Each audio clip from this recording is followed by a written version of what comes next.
Halo teman-teman semua, I'm back.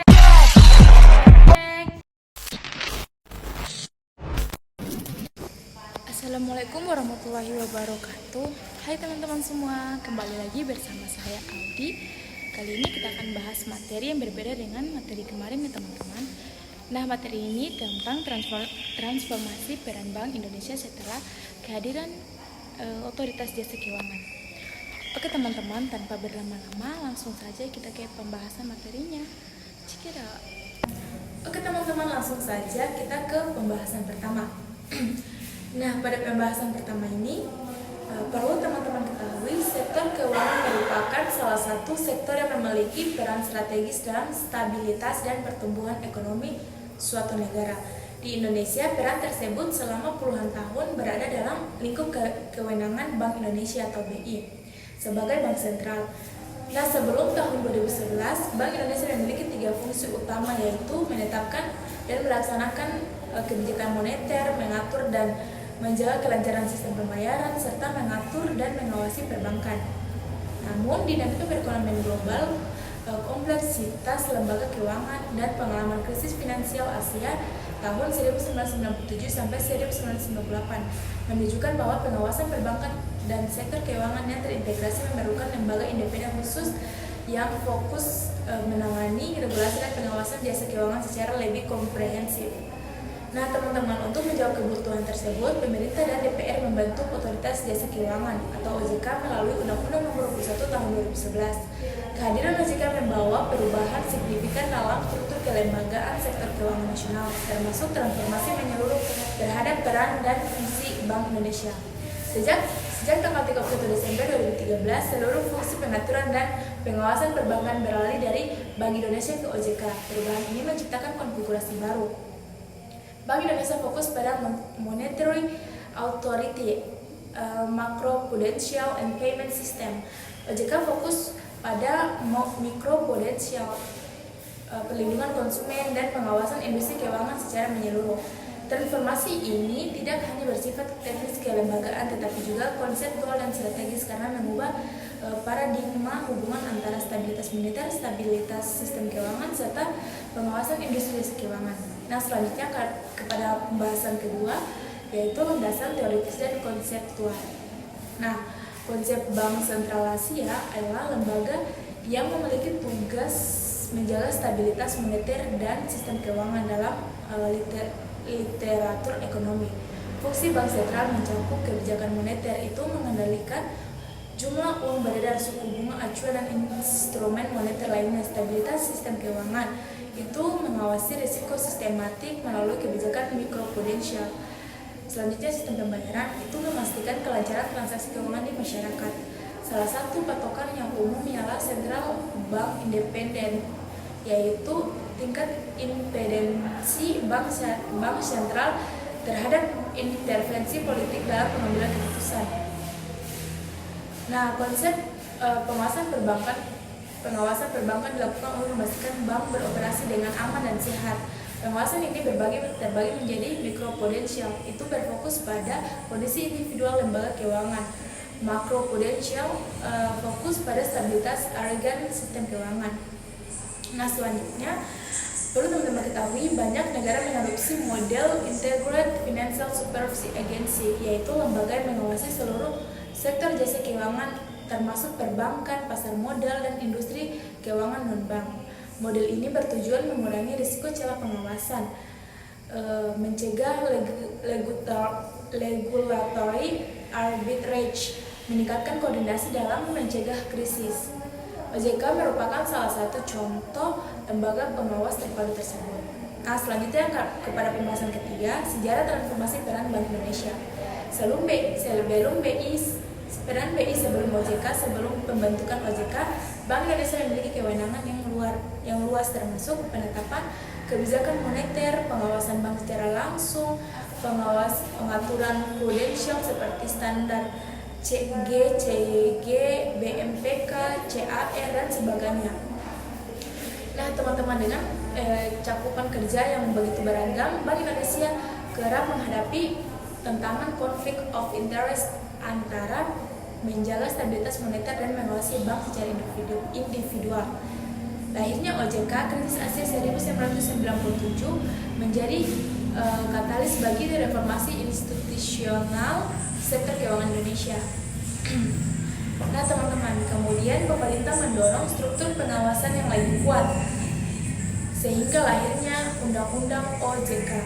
Nah, pengalihan fungsi pengawasan tahun 2011 sampai 2013. Ini merupakan transisi. Pada Desember 2013, seluruh fungsi pengawasan perbankan resmi diserahkan ke OJK, termasuk pengawasan bank umum, BPR, BPRS, pengaturan prudensial, penilaian kesehatan bank perizinan dan sanksi, pengawasan terhadap kepemilikan, margin dan konsolidasi. Perubahan ini menandai fase baru dalam kebijakan perbankan syariah. Selanjutnya, transformasi peran Bank Indonesia pasca OJK. Pengalihan kewenangan pengawasan perbankan setelah kehadiran OJK, peran Bank Indonesia berubah secara signifikan, tidak lagi terlibat dalam pengawasan dan pengaturan bank secara langsung. Pengawasan mikroprudensial sepenuhnya dilakukan oleh OJK, sementara BI berfokus pada peran mikroprudensial. Nah teman-teman, selanjutnya ada juga Bank Indonesia kemudian memperkuat tiga pilar utama, yakni Bank Indonesia sebagai monetary authority.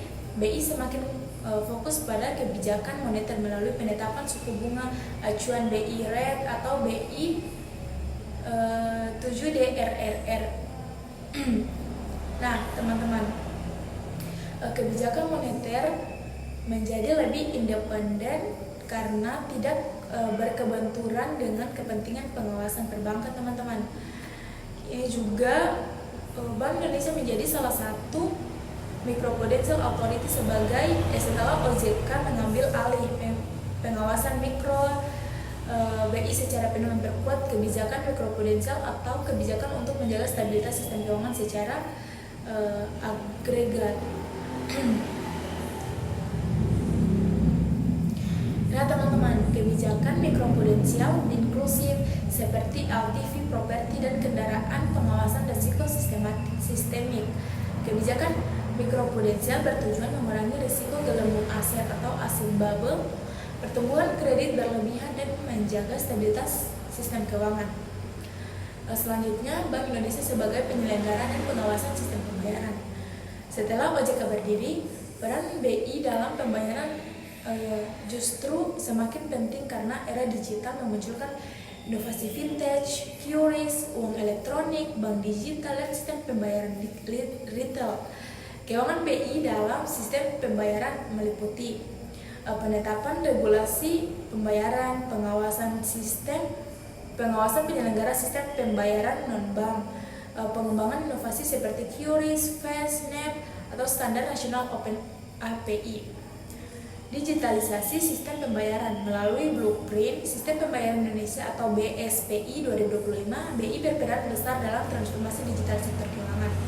Selanjutnya kita bahas dinamika hubungan BI dan OJK. Nah, koordinasi melalui KSSK, kehadiran OJK tidak menghilangkan kebutuhan koordinasi dengan BI. Keduanya menjadi anggota Komite Stabilitas Sistem Keuangan bersama Kemenku dan Lembaga Penjamin Pinjaman Simpanan.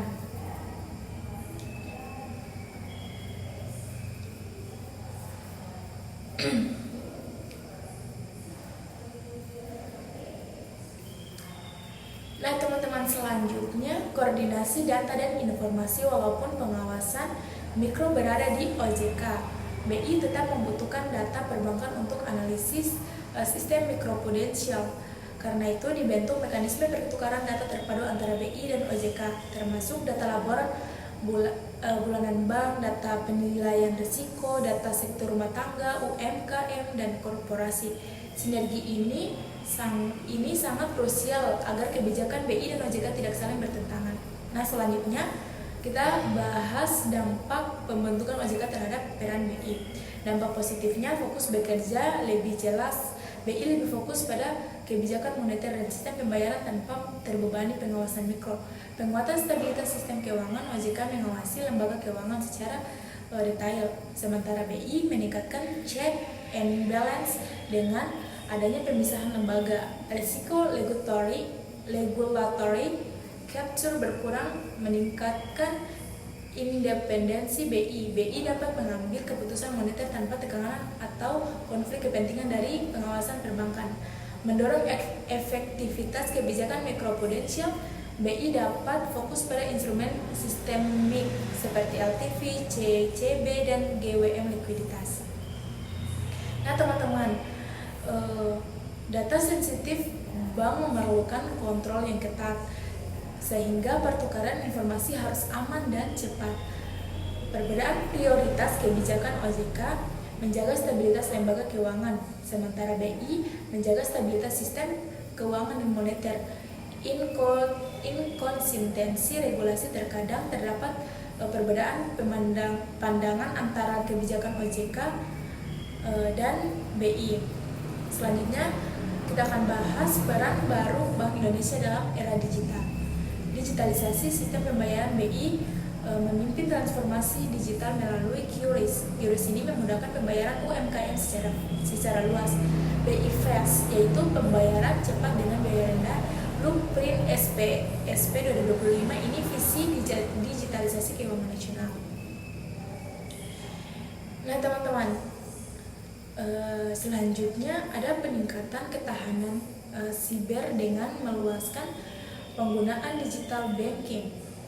BI memperkuat kebijakan keamanan siber dan infrastruktur keuangan.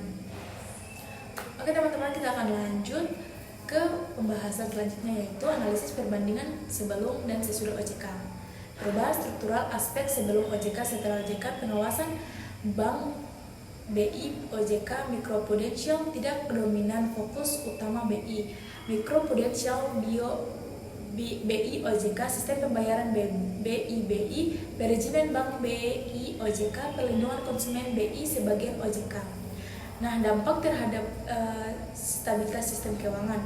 Ini model baru memungkinkan sistem pengawasan lebih terintegrasi, penanganan krisis lebih cepat melalui KSSK, pengaturan sistem pembayaran menjadi lebih modern. Nah, teman-teman, ada juga kita akan bahas studi kasus transformasi peran BI. Nah, studi kasusnya itu dapat berupa pengawasan kredit konsumtif, implementasi LTV, stabilitas nilai tukar, ataupun kebijakan kredit UMKM pasca pandemi. Nah itu teman-teman. Selanjutnya, masa depan peran Bank Indonesia. BI sebagai digital central bank, ke depannya BI akan semakin fokus pada CBDC, open banking, integrasi data keuangan nasional, pengawasan sistem pembayaran digital berbasis risiko. Nah, itu teman-teman. Selanjutnya ada sinergi BI OJK. Ada sinergi yang akan semakin kuat, digitalisasi keuangan, inklusi keuangan, deteksi risiko sistemik, perlindungan konsumen. Ya, itu aja. Nah, teman-teman, pada materi yang tadi kita akan simpulkan bahwa transformasi peran Bank Indonesia setelah kehadiran OJK merupakan salah satu reformasi struktural terbesar dalam sejarah sektor keuangan Indonesia. Sejak 2013, BI beralih dari pengawasan perbankan menjadi sentral dengan peran yang lebih fokus dan strategis dalam kebijakan moneter, kebijakan mikroprudensial, sistem pembayaran, digitalisasi keuangan, stabilitas keuangan secara keseluruhan. Nah, sementara itu, teman-teman tahu OJK menjadi salah satu yang mengawasi seluruh industri jasa keuangan secara komprehensif dan dari sisi mikro, termasuk perbankan, pasar modal, dan industri keuangan non-bank. Pemisahan fungsi ini meningkatkan efektivitas, akuntabilitas, dan stabilitas sistem keuangan Indonesia, sekaligus menyiapkan landasan bagi transformasi ekonomi digital nasional. Teman-teman, segitu dulu video dari saya. Semoga apa yang saya sampaikan bisa bermanfaat untuk kita semua. Lebih dari kurangnya saya mohon maaf. Wassalamualaikum warahmatullahi wabarakatuh.